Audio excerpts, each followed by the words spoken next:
You are now listening to Ride With Me, the Flat Tire Andy podcast. Welcome to Ride With Me, episode 62. Today is July 31st, 2021. And since I've been nothing but having TikTok guests, I decided to have another TikTok guest, my buddy Brian. Hey, how are you? What's up, bud? So, the last episode I had a TikTok guest. Now I have you on. You're like my third TikTok guest. I should have been the first. Wow, our buddy Gary beat you to that.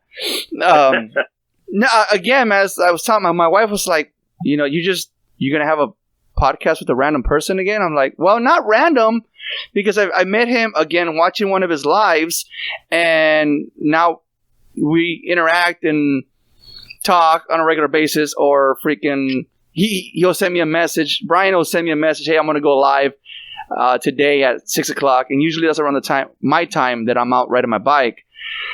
Dude, I can watch and ride at the same time, bro. Right. Well, you don't want to watch this, but you can listen.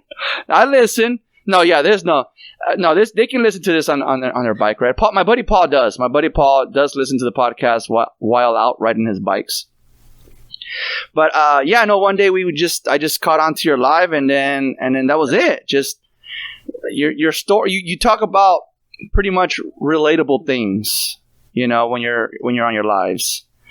I try, yes, because I feel if you can't relate to people, nobody's going to listen. Exactly. And then you have your regulars that pop on all the time, like Back to the Future Kelly. Yeah. we call her Back to the Future Kelly because she refuses to watch Back to the Future. She's never seen it, and apparently she never will. Yeah, no matter what we've told her, she won't do it. So Brian's going to try to stream it one day in the background. I think I've given up on that one. And yeah, and like I said, and your sister watches the lives once in a while?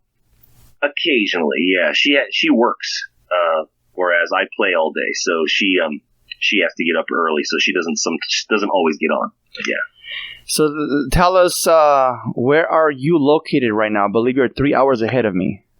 I am, yeah. It's I'm out near Charlotte, North Carolina, just outside of Charlotte, and so definitely East Coast. So coordinating this, I've wanted to hook up with you on a podcast for a while, but time zone changes. It's complicated. Yeah, I like to record my podcast in the morning because it's nice and fresh.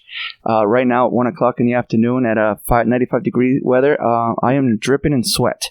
So we'll try to get through this without dying. I'm not fresh either. Yeah, you got the fan blowing in the background though. I do. If I turn mine on, the microphone will pick it up.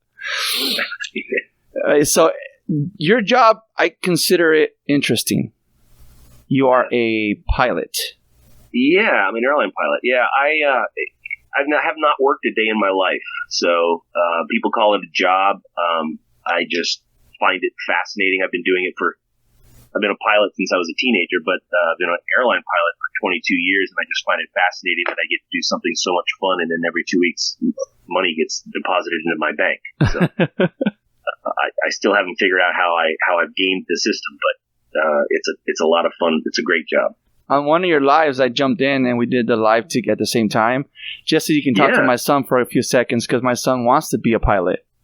Right. And I had him on there, and he was asking you some questions and stuff, and you were answering. That was pretty cool.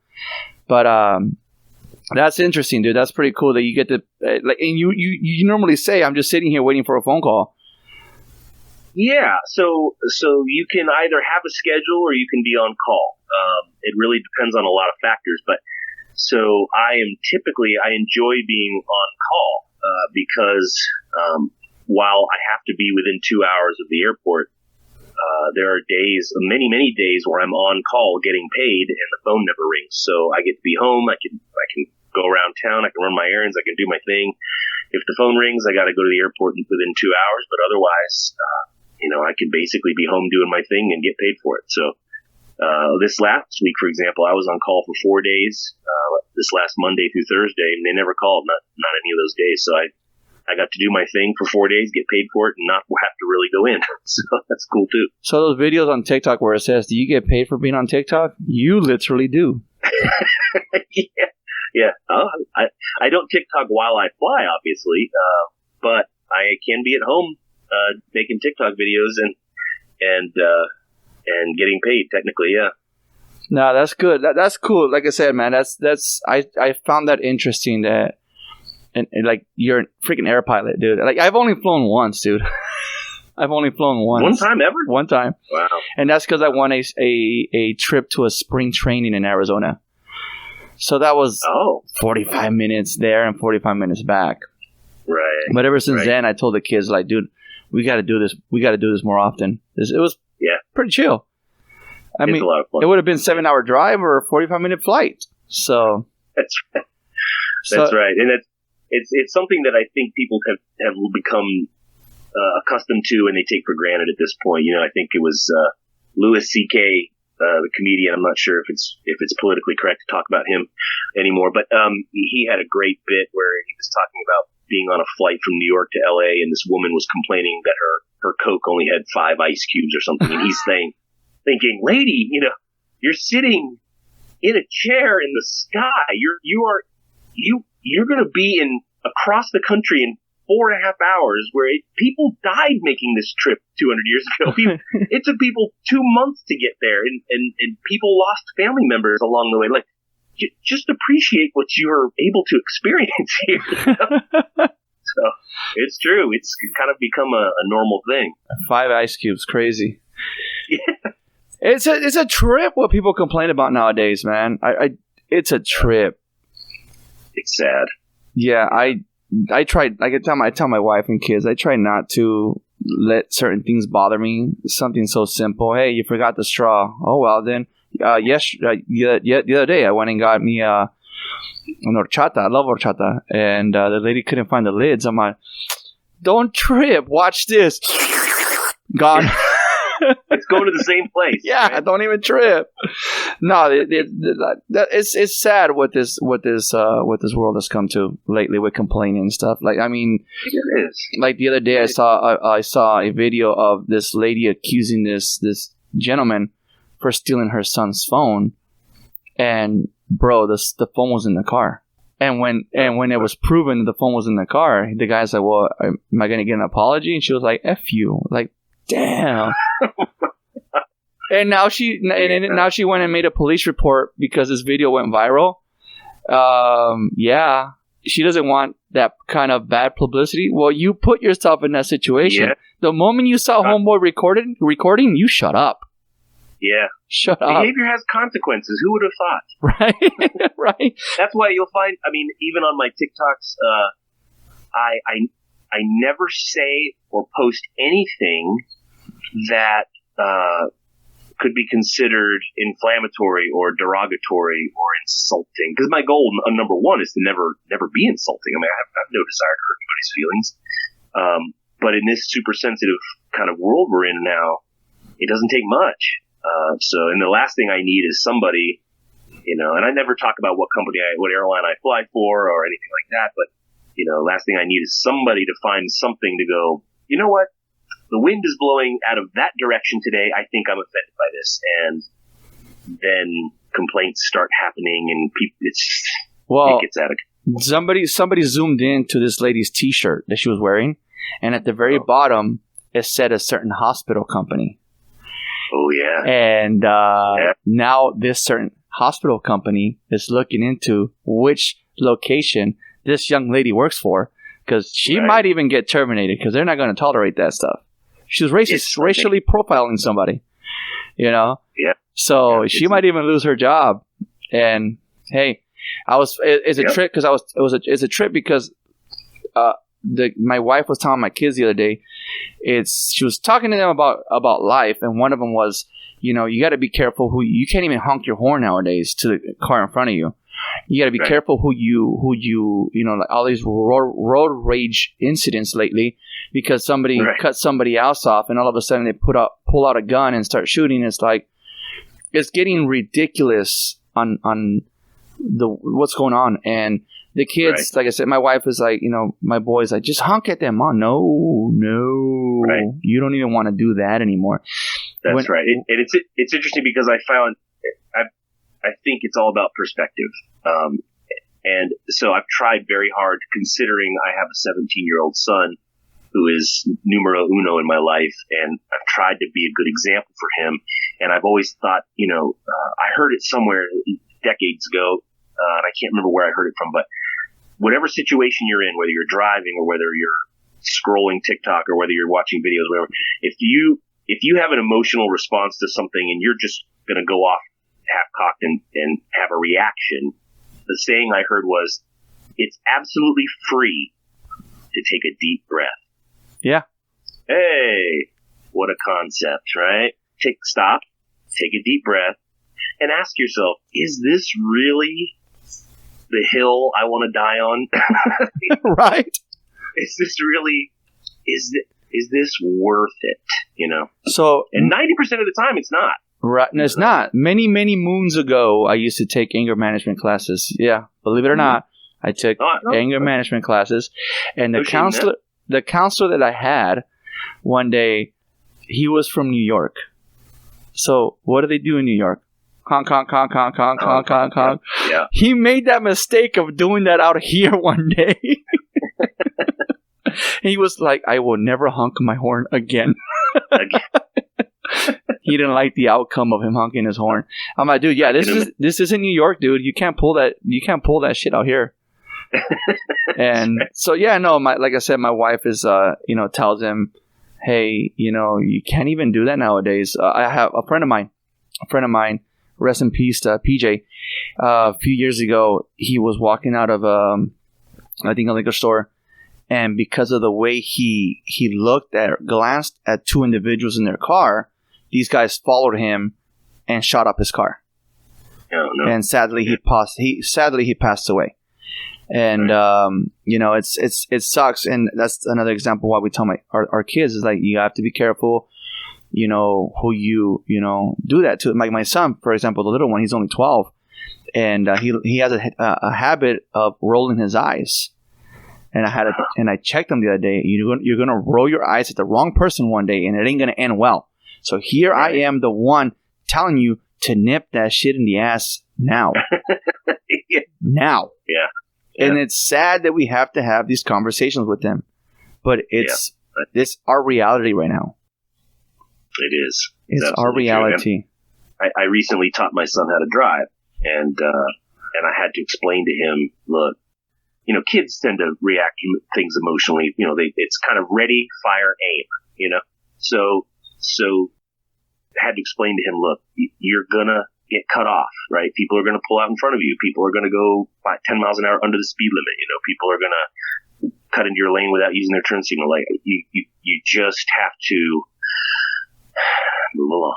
Yeah. Because if you waste all of your energy on this guy who just cut you off, you're not going to have any energy left to get upset with the next guy who's going to cut you off in 5 minutes from now. So you might as well just take a chill, No, yeah, exactly. Like, I've gone through so much shit in life that somebody taking 10 seconds at a green light because he's probably on his phone, I'm not going to honk my horn. I can wait. It's a trip because I caught myself a few weeks ago, like, kind of getting upset because I put new pedals on my bike, and here I go, and down the street, not even a quarter mile, the pedal broke off.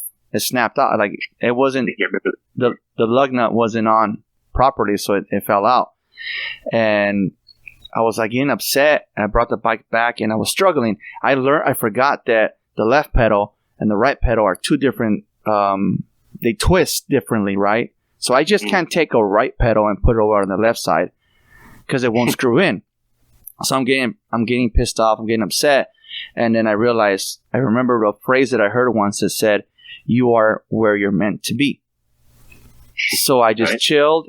Why? Because if the pedal didn't fall out, what if I hit something or someone hit me with the car? It could have been my day to get run over by a car. So I check myself, and I take that quote. I don't think Chucky Chan said it, or is it Chucky Chan? I don't think he said it, but I know that on 9/11 he had an appointment in the Twin Towers, but got sick and didn't go. So I take kind of like what happened to him into consideration nowadays. But I know I heard that phrase before. You are where you're meant to be. So if you're running late, you are meant to be running late. If you're stuck in traffic, And I take that from, like I said, I also can't honk my horn when I know I've caught myself touching the screen on the phone, and then they honk at me. But I'm not gonna. Hypocrisy. I'm amazed. I'm allergic to hypocrisy, and so I break out in hives and get real rashes. And it's bad. But yeah, that seems to be a thing. I think I even did a video about how you can look over at somebody at a stoplight who's texting while they're sitting at the stoplight, and you're like, God, look at that idiot. And then your phone rings and you reach for it and you're like, oh, hold on a second. Yeah. And you're like, really? No one ever stops to look in the mirror. Yeah, exactly. So my thing is, don't be a hypocrite. So, right. I know sometimes I'm driving. I only make comments when I'm on the freeway and the person next to me is getting too close, and he's over the line. And I'm like, dude, what the hell, man? Get off your phone. But I obviously do when they're not looking at me, If it's a really old lady, hey, woman, get off your phone. If it's this big cholo dude, I'm like, I'm not going to say shit. Yeah, you got to assess the situation real quick and determine whether or not you can win the fight. Exactly. If you can win the fight, then I'll say something, Exactly. I've never won a fight with a little old lady anyway, so I probably wouldn't. No. Plus, they can't even hear me, so it's like I keep it to myself. Hey, lady, move out of the way. Nah, it does. That's the only time that it does bother me. Yes, I come to a red light, and I got one of those phones clips that I found on TikTok advertises it. It's called the Spida phone grip, whatever. Yeah, I've seen that.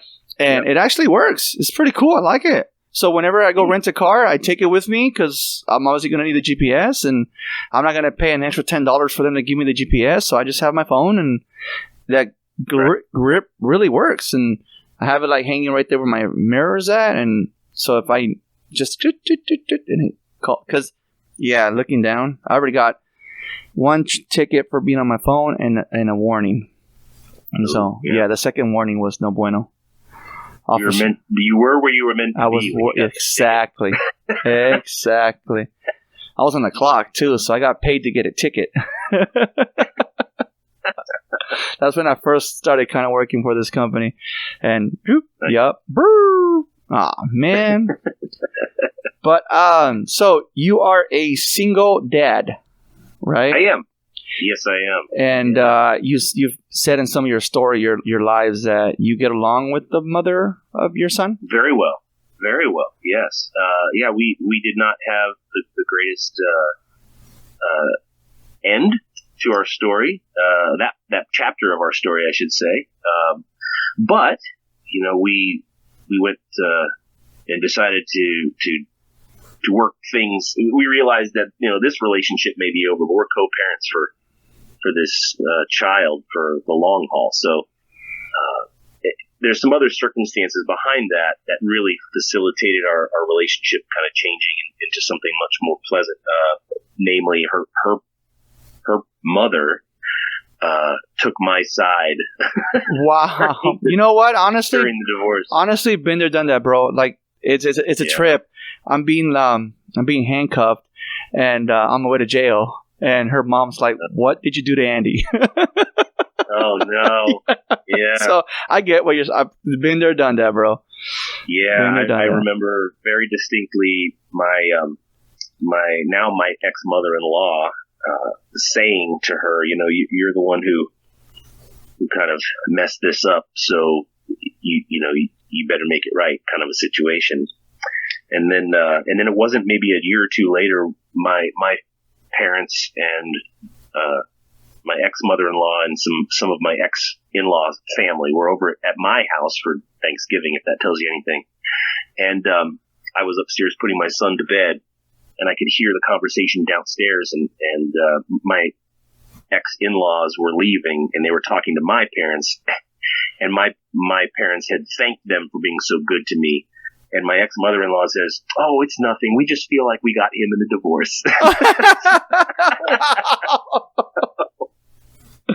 Nice. Yeah. But that did facilitate us working to be good parents to our son, at least attempting to be good parents to our son. So no, and that's good. I mean, I do have an episode of, it's called It Doesn't End at 2027, meaning my son turns 18 in 2027. Right. And, it doesn't end there. Like, you're supposed to, high school graduation, weddings, and whatever the case would be, if both parents are on the same page.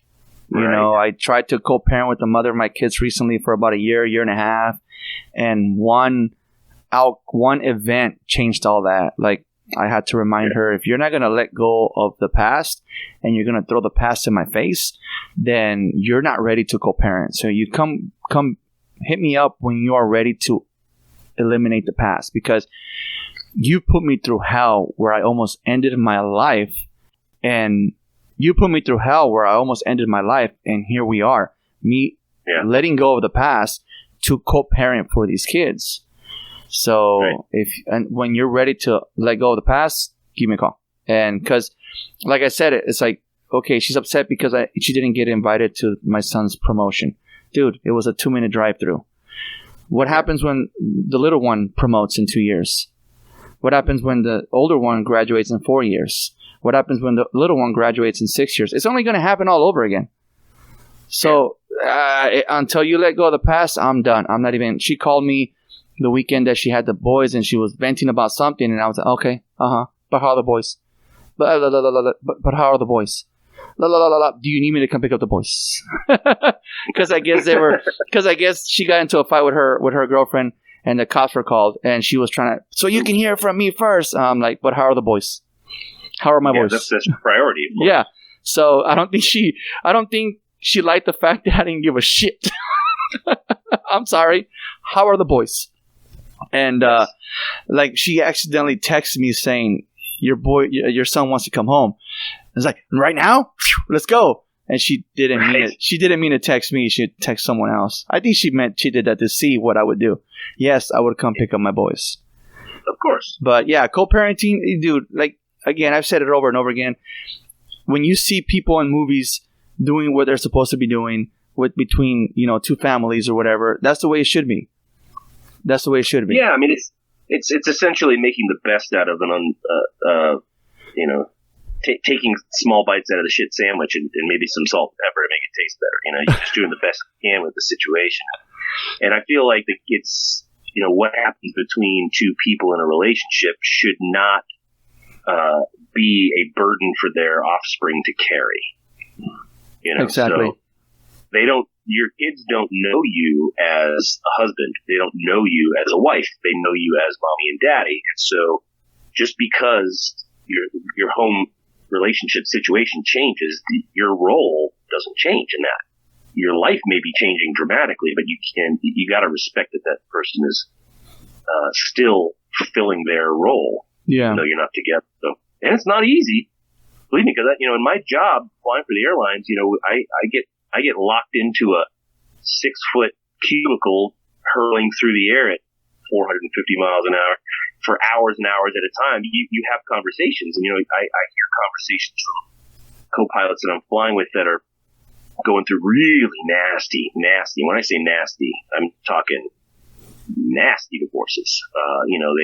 Their wives cheated on them, and now they're taking them for $6, $7, $8 grand a month to maintain their lifestyle because they deserve it, and they're taking their kids, and they have taken, it's just like, man, and turning their kids against them. It's like that's fine if you're pissed. I get it, you're pissed. Like I said, taking a deep breath is free. What are you doing to those kids? Yeah, if their father can't afford a home now. Because you cheated on him, and now you're taking him for everything he's worth. What are those kids going to learn? What are those kids going to think of that situation? So we work great together. We get along. We share some laughs. We always come together for him. We're flexible with each other with our schedules. If her schedule changes, if mine changes, if she's got something special pop up, but it's my time, hey, take him. It's fine. I'll catch up with him on another day. It's not so we were almost there. There, man. We were like that. But the thing is that the boys don't want to go. That's a difference with my co-parenting over here where I have to be the one. Like I tell the boys, I'm the one that's being the monster by telling her, no, you guys need to open up and tell her, well, we don't want to go, you know? And my son, who's the older boy, Nick, he's going to be 14 pretty soon, actually in a couple of days. He actually said, I feel bad. Whatever the situation was that weekend, he said, I feel bad for her girlfriend. So because of whatever happened that day. And he tells me that he kind of wants to read what the court documents say. And I tell him, mijo, what your mom did to me is nowhere in those court documents. And he was like, right. Oh, but you don't want to know, mijo. Like you kind of see what she did today or this weekend. You don't imagine that to me multiple times. I guess I'm not trying to bash the woman, but I guess she brought Sancho over to the house with the girlfriend being there. So it's like she purposely went to go piss her off to start a fight. And then probably hoping to get the girlfriend arrested or whatever the case would be. So the boys saw that, and it's like, what makes you think that I'm going to allow you to even see these kids again? Yeah. You know, you brought them to a hostile environment. You brought them to it. You know, the kids come first, number one, man. And now it's up to the boys if they want to go visit, because they're at the moment where like, I don't know if I want to go back over there, Dad. I'm like, hey, just make the call and I'll make sure it doesn't happen. Right. I make sure it doesn't happen. So yeah, no, we were almost there, bro. And then one event just threw everything off. But it's what it is, man. It's what it is. That's right. That's right. You're always taking the high road, aren't you? Exactly. It's essential. All it does is give me podcast material. That's right. Something to talk about. That's right. Something to talk about. You know, the other part of that is the big responsibility that I felt as a dad to a boy, right, is the fact that, you know, my son is going to, whether I like it or not, he's going to view how I behave and what I say and do as an example. Like he's going to learn from me, whether I like it or not, whether I even know he's watching. He's going to learn from me how to handle certain situations. And so whether or not at some point in his life, whether he ends up getting divorced or he breaks up with a girlfriend or whatever it is, you know, my goal is that he will have at least seen that, this may be ending, but it doesn't have to be ugly. He's never been in an environment where we've argued. We argued, but not about the relationship issues. It's healthy, I think, for kids to see an argument and a resolution to an argument. But he's never once heard me or his mother speak poorly of each other. He's seen us come together for him. We go to basketball games and we go to events for him together and we get along. And so hopefully he'll learn that, hey, if this ever happens to me in the future, maybe he would have had examples set for him that, hey, this doesn't have to be ugly. And I've had, and that's the one thing that the reason why she kind of pushed herself away from the kids was because that's all she ever did was badmouth me. And then one day my son comes up to me and is like, you're nothing close to the things that they've said about you. And so that's why, she doesn't own up to her shit. She doesn't understand that she pushed herself away from the kids because the kids only, and I learned that a long time ago in my anger management classes. I've learned to never badmouth the other parent in front of the children. Absolutely. And absolutely. For people to say I don't listen, I listen to that one. Yeah. And we've been divorced now. So he's 17. We got divorced when he was 5. So oh wow, 12 years. Yeah, 12 years now. And I've never.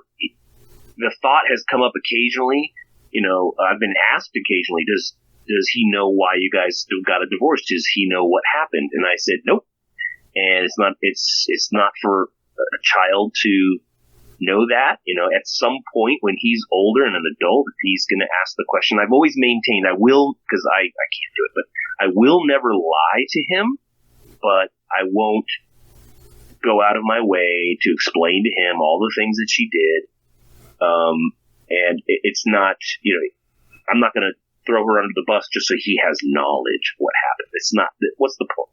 Yeah, and I didn't have to, man. He wants to know, he'll ask. Yeah, and I didn't have to, dude. She did that all on her own, man. So, Like I said, Yeah. He knows this because, and I've said it before, but this is a crazy one.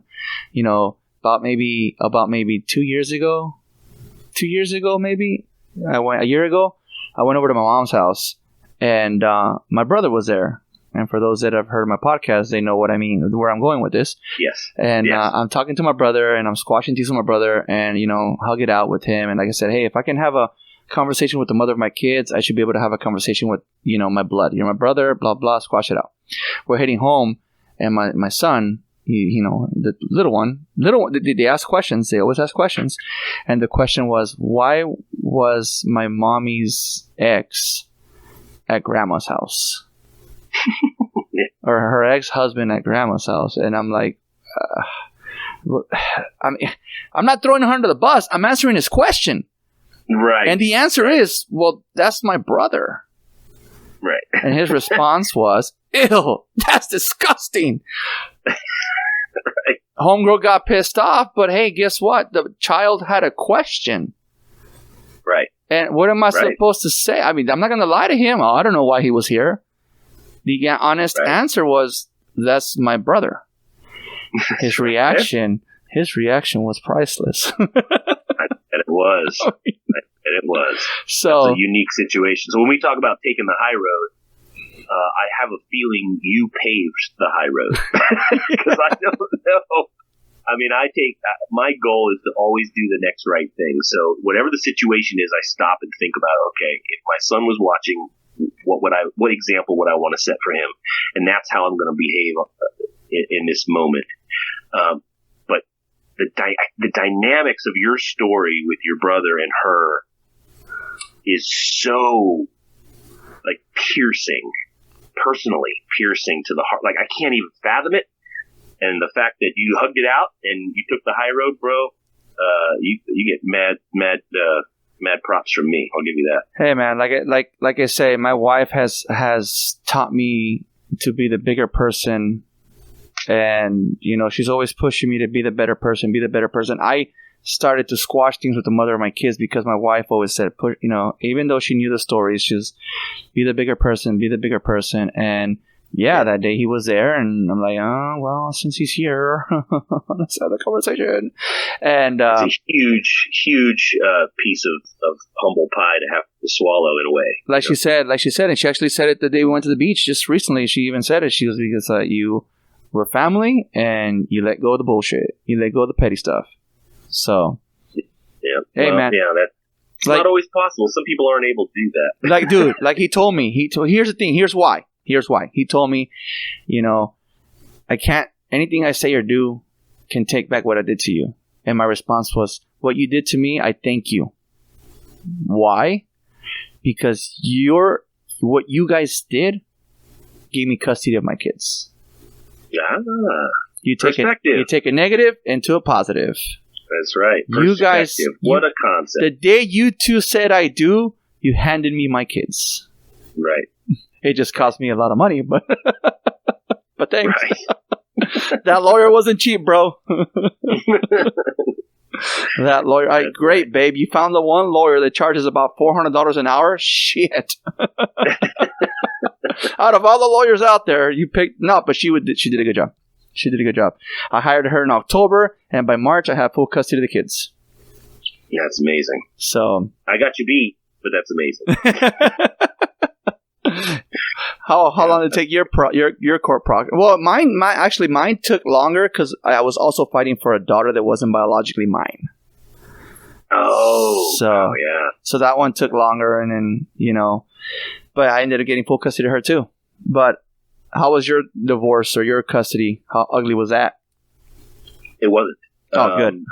So because of the monumentally heroic efforts of my mother-in-law coming to my rescue, North Carolina is a little different. So in North Carolina, when one person is proven to not be faithful, they are not entitled to any alimony. They're not entitled to have to your assets and all that stuff. So it's a little bit easier. I understand California is absolutely not that way.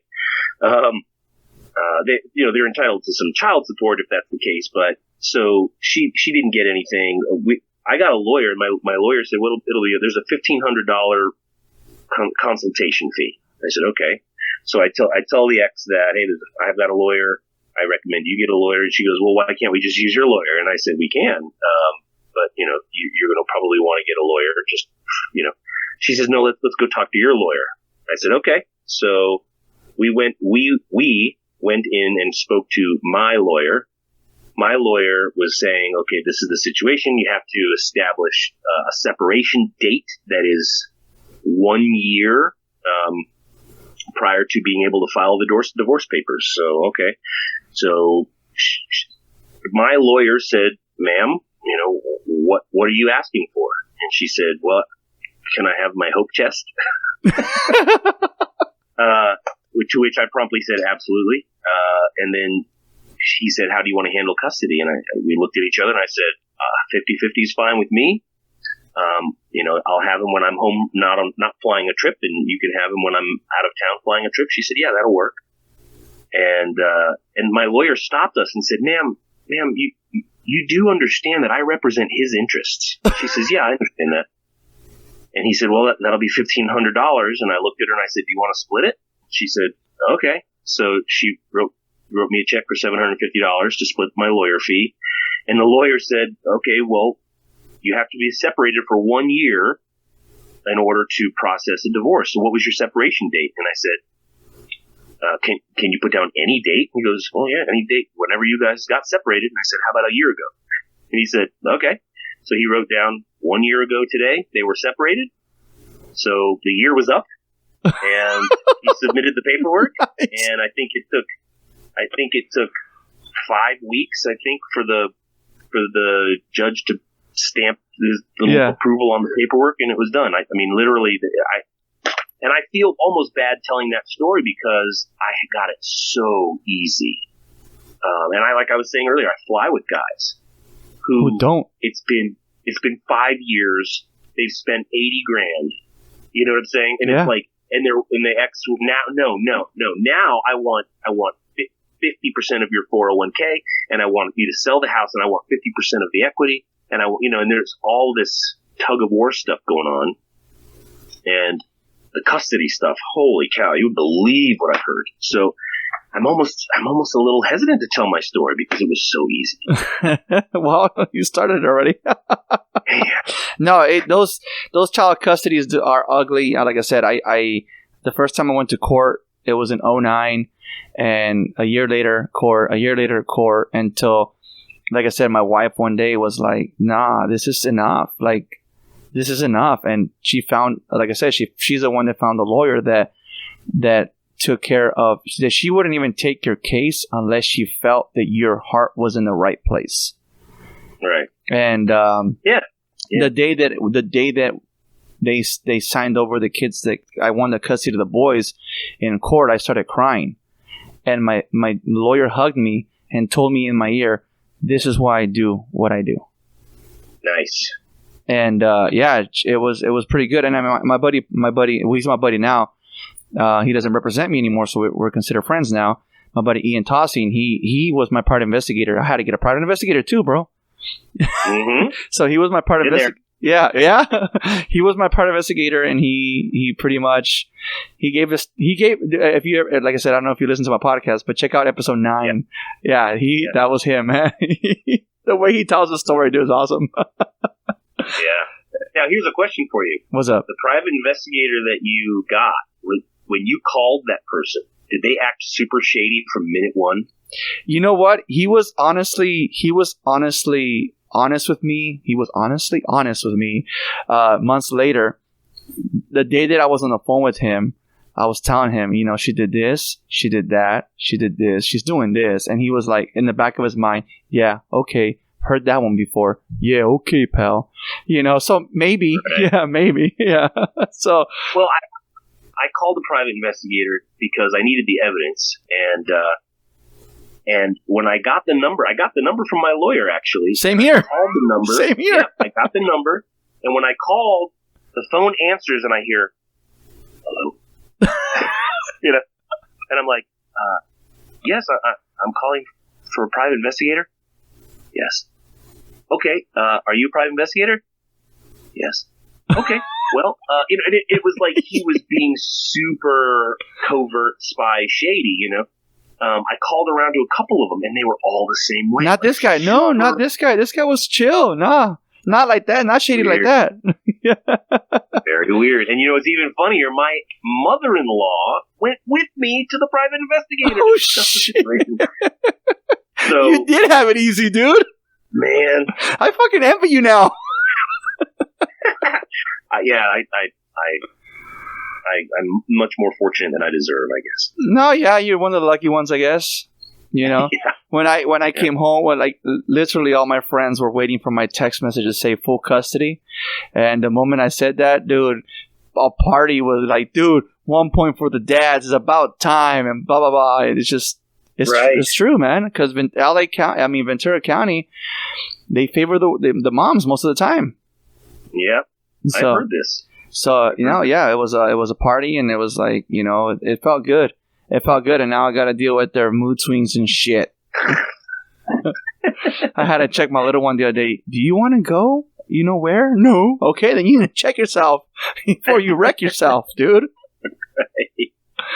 So it's a blessing having him here. I love it, man. I agree. Plus, I just feel better when I know that my son's in the house. I mean, he's right. Like I go to bed sometimes. I gotta get up early to fly or something. He's at work. He works now. He's got his license and he works at a pizza place. And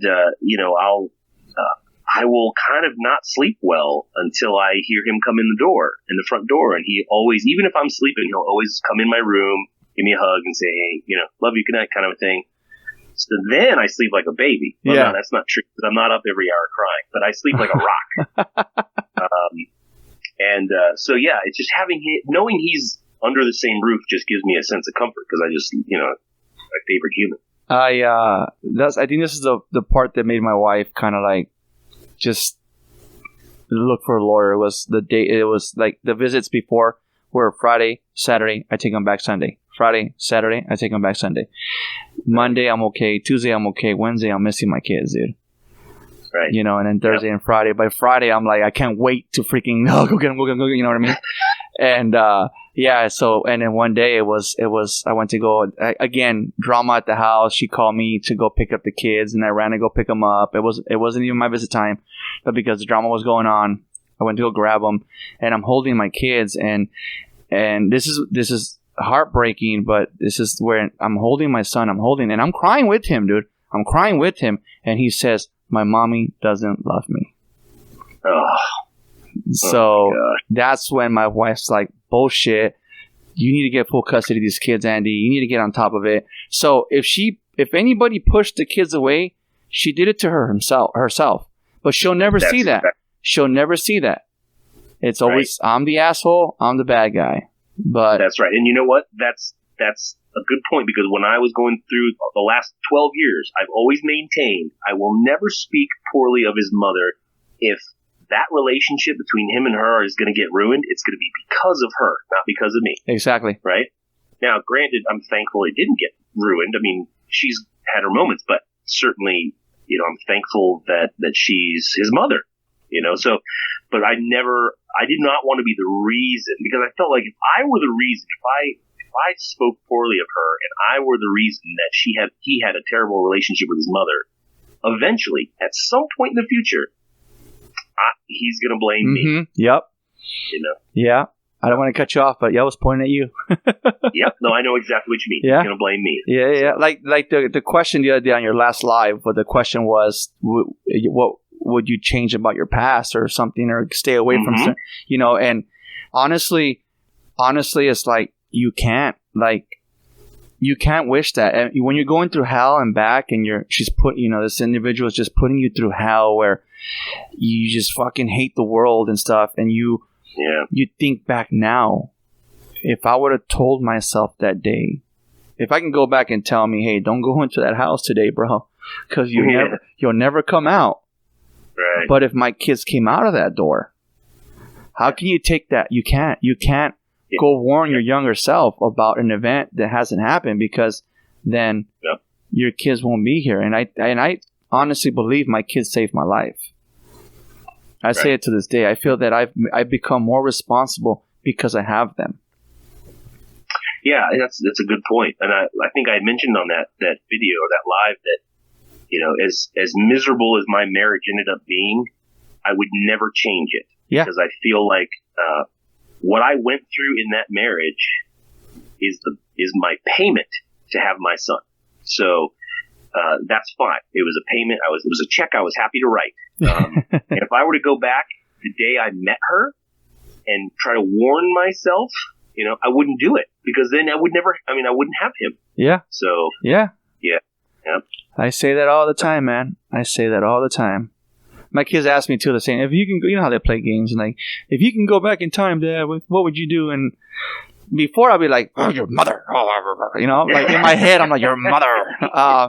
And now it's like I'll play along with their game, because like I said, one day they asked me that question and they were saying like little goofy things, and I'm like seriously thinking about it. They're like, Dad, it's your turn, Dad. I'm like, hold on, I'm thinking. Like, I'm really, they're just messing around on the kitchen table and I'm really thinking. You know, like, oh, no, I wouldn't do that. No, what about Dad? It's just a game. Hold on. You know, but I do think of my daughter, because, you know, I did put up with a lot of shit for her as well. That, she, you know, they say a kid's their mind and their heart harden at a certain age. And that's who they're going to become the rest of their life. So my response was, the day that Layla broke. That day that my innocent child turned into what she is now, you know, like that day, you know, because now it's like, you know, I don't have the best relationship with my daughter anymore. And I don't want to say it was all for nothing, but at least I can say, and it was my wife's cousin who told my wife the other day, Andy didn't feel any guilt or didn't cry or wasn't sad, because Andy can't say he didn't try. Right. That was like very educated answer that she had. Like, and because they asked her, hey, how's your daughter? And blah, blah, blah. And my wife said, well, we don't talk to her right now, blah, blah, blah. And she kind of gave her the insight. And then she said, and like, you know, and Andy, how's Andy taking it? He said, Andy's like, whatever. Andy's like, whatever. And then, like I said, her cousin had the best, you know, very smart answer to that. Like, very smart, educated response to that was, well, Andy doesn't feel like that because I'm assuming because Andy did. He can't say he didn't try. So, right. And I did. But, what do you call it? You do that, just topics coming to mind, and you can answer. You don't have to answer, but how are things with you and your stepmama? Oh, boy. So, yeah, about that. Not good. Yeah, so yeah, they, out of nowhere, you know, I don't know how much of the story you heard, but I heard part of it, and it's like, when I'm listening to your story, and it's like, it reminds me of my upbringing, you know? Right. But you won't do what I did. To me, it's like, deuces, I'm gone. Let's go. Cut people off. I'm out. But you're having a hard time letting go. I am struggling. Yeah. So my biological mother, my mother, she passed away when I was 6. So, my dad met this lady when I was in high school. So she's been in the family for, I guess, 29 years now. So, she's been in the family almost 5 times longer than my real mother was ever in my family. So, that I do. So, she's a very difficult person to love. I do love her. She's been in the family a long time. So, but she's one of these people that, you know, in many, many ways is very toxic, because she has a memory like a vault that she can, like a filing cabinet, she can pull out at a given time what I said to her on October 7th, 1998 at 4:30 p.m. and tell me how pissed off, how much I hurt her. So that's a tough one to deal with. So it's a life on eggshells, we'll put it that way. And so, you know, if anybody that knows me knows that being truthful and honest is the absolute foundation with which I get up and put my feet down on the ground with every day. So, to keep the Crib Notes version of this, they thought that I lied to them about something that I didn't. And now they're just absolutely devastated that I have monumentally violated their trust and that I have fundamentally changed their relationship when all I did was get answered the phone when they called. So I tried to explain to them, I have no idea what you're talking about. I didn't do what you said I did. I seriously have no idea where this is coming from. But my stepmother is judge, jury, and executioner. And so it got to the point where I tried very hard to be conciliatory at the very least, and I tried to come to the middle ground and try and find a middle ground without conceding to doing something that I didn't do, which is a very hard position to be in. How do you help somebody overcome something that it's like proving something that never happened? How do you prove something that never happened? There's all these videos on TikTok. Prove to me that God doesn't exist. Well, it doesn't work that way. Prove to me that you didn't, have relations with farm animals. Like, you can't do it. It just doesn't work that way. You know what I'm saying? Like, Yeah. you can't prove something that never happened because it doesn't exist. Yeah. So I tried very diplomatically in many ways, but you can only poke a bear so many times. And I have a very long, slow burning fuse before I get upset with something, because I feel like I'm fortunate to have a very kind of keen perspective on things. Oh, dude, I go from 0 to 10 in seconds. It looks like it takes you longer. I don't, but it ended up being about being accused. Every time the phone rings, you're being accused of being a liar, which is a fundamental attack on my principles, my core values, really. Boom. So it got to the point where, and when I get mad, even when I'm mad, I will never say something that I regret. I will never get nasty. I don't call names. I don't say anything I regret. When I get mad, I just get to the point honest. And I may be a little loud about it. I was a little loud with my stepmother, but I would tell her to this day that, I will not apologize for what I said, because what I said was the absolute God's honest truth.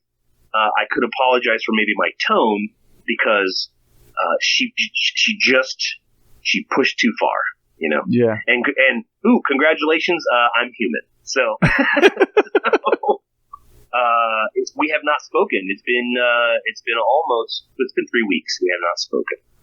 And my father, my stepmother is a very dominant personality, and my stepmother is probably not the most fun person to live with. And my father is a very non-confrontational, I guess I should say.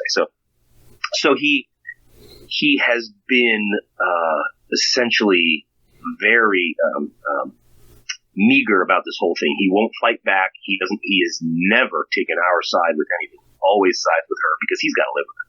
So I think what spun her off, and I don't know if the parents hear this from their children very often, but I told my father and her that I was very disappointed in them. And I don't think kids say that to their parents very often. No, I was about to say that. Like, Mike, when you tell your kid that what'll catch your kid's attention is when you tell them that you are disappointed in them. Yeah. And when you flip the card on your parents, that's a trip. Like, yeah, I've never done that before, and it just came out. And I wasn't lying, and I wasn't saying it to be mean. No, I was about as smooth pissed off as you can get, and I basically told her exactly what the problem was, and the problem's not me. No, yeah. So, but I also recognize I'm dealing with someone who is perpetually the victim and has never been wrong a day in her life. So she's always the victim, and so that conversation didn't go well. Yeah, I've dealt with that my entire life, bro. I've dealt with that my entire life. When it's like, at one point, for example, I'm a kid, right? I think I said it before. I'm a kid. Cops get called because I think we broke a window or whatever, and my mom comes out and she's like, "Nope, those weren't my kids. Those my kids. My kids didn't do that. No, my kids didn't do that." And I'm like, "But how do you know? How do you know? You weren't even home. We were the Right. ones who, what if we did break that window? What if we did break that window? I'm not saying we did, but what if we did? Right. And I think one day, again, cops were called, and she was like, well, I don't know. I wasn't home, so and I don't know if my kids did it or not. And a police officer actually told her that is the best answer I've ever heard a mother say. I was like, yeah, like it's she, like I'm not really speaking to my mom at the moment because I eliminate myself from negativity, man. I just don't want to hear it. Yeah.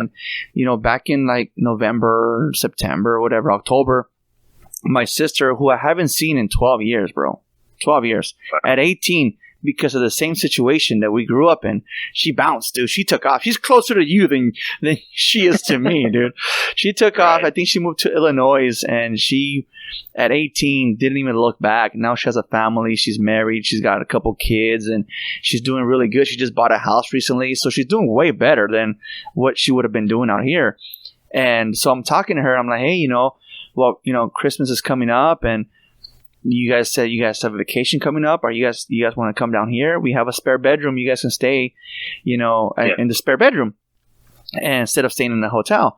And because we grew up the same way, she was like, doesn't want to overstay her welcome. A brother of mine came recently. He's like, I don't want us to overstay my welcome like that because my mom always overstayed her welcome.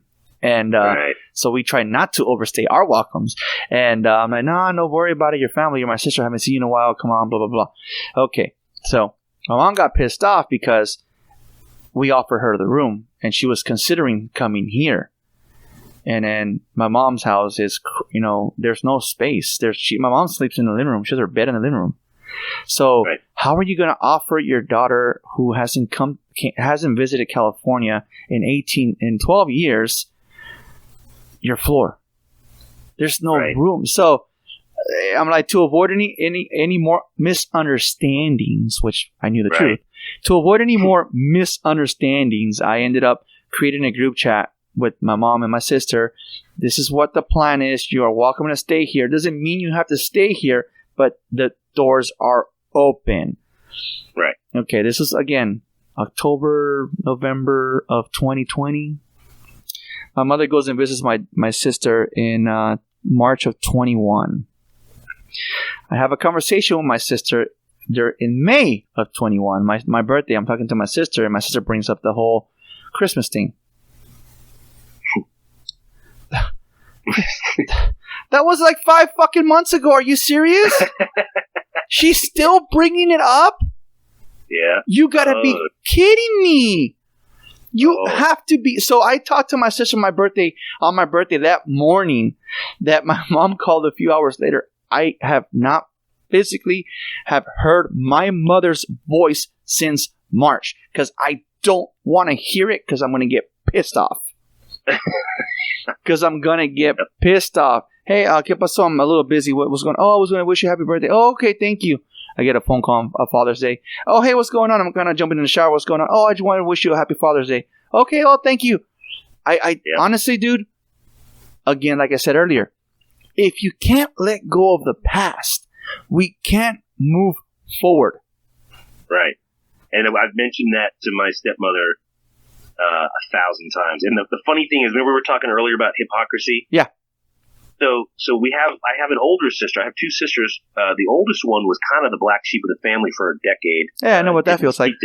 I know what that feels like.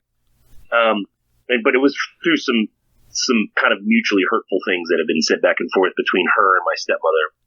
And so, but my father is now 86, and he's falling occasionally, and I'm not sure how much time we have, and it's an unfortunate discussion to have, but the entire last year, my stepmother has been preaching to me and my other sister, life is short. You don't have much time with your father. He wants his family to be together before he passes away. You have to let things go. You can't hold on to the past. What's in the past is in the past. You have to move forward and start just one step at a time. And you have to they're your family. You can't just turn your back on family. This was her preaching for the last year. So fast forward to 3 weeks ago when she's telling me how much of a liar I am and how she refuses to get over it. I finally told her, I was explaining to her that she's the cause of this problem, and she yells at me, legitimately yells. I don't try to embellish these kinds of stories, but she literally yelled at me, what do you want from me? And I said, I want you to take your own damn advice and let it go. I want you to move on. I want you to drop it. And I'm not going to serve a life sentence for this, but you need to let it go. Oh, she did not like that, because she can't let something go if she's the victim. You know what I'm saying? Exactly.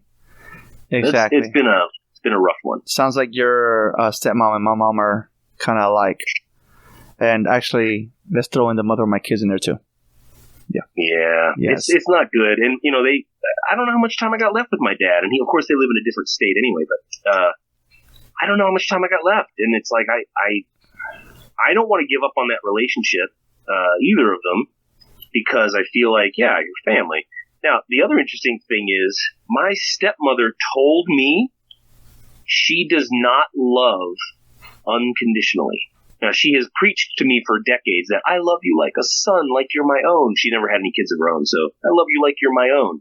And then she tells me, I do not love unconditionally. Love is a verb. Love is what you do, not what you say. So I said, you don't love unconditionally? So if I upset you one day, you don't love me. Okay. Very good. That's good intel. Because now I can set the tone going forward. Like, I got to live on eggshells here, because if I don't say or do the right thing every day by you, tomorrow you may not love me. Yeah. Well, that's great. Thanks for sharing. I will set my expectations appropriately from this point forward.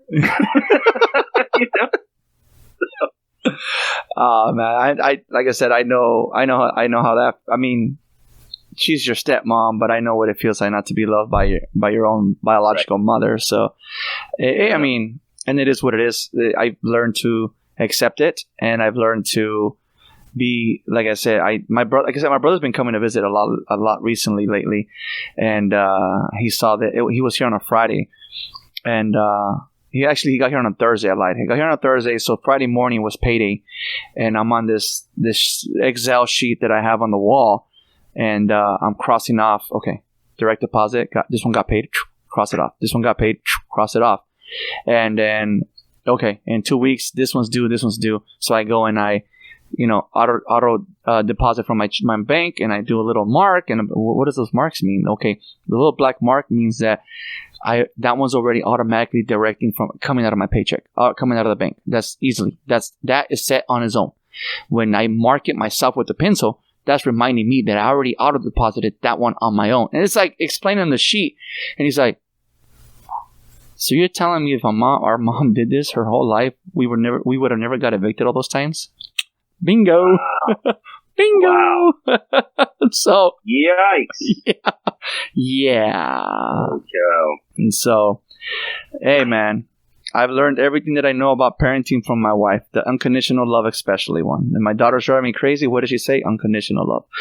All right. Well, she screwed us over this last time. What are you gonna say about that one? She made her bed and lay in it.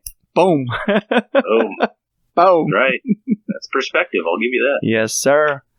But man, we talked about your parents. We talked about your son. We talked about you being a pilot. I think I can figure out a positive outcome or message from you out of those.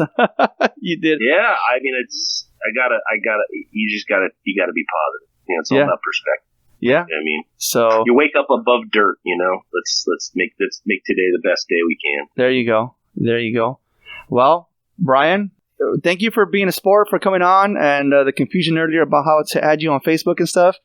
And like I said, I said it from the beginning. I welcome anybody, and you took me on the challenge. So yeah, I guess I'm anybody. There you go. I welcome anybody, and I'll see you on your next live. And next time I go on my bike ride, I'll let you know. And Brian, like I end every podcast, buddy, thank you for riding with me. It was a pleasure to ride you.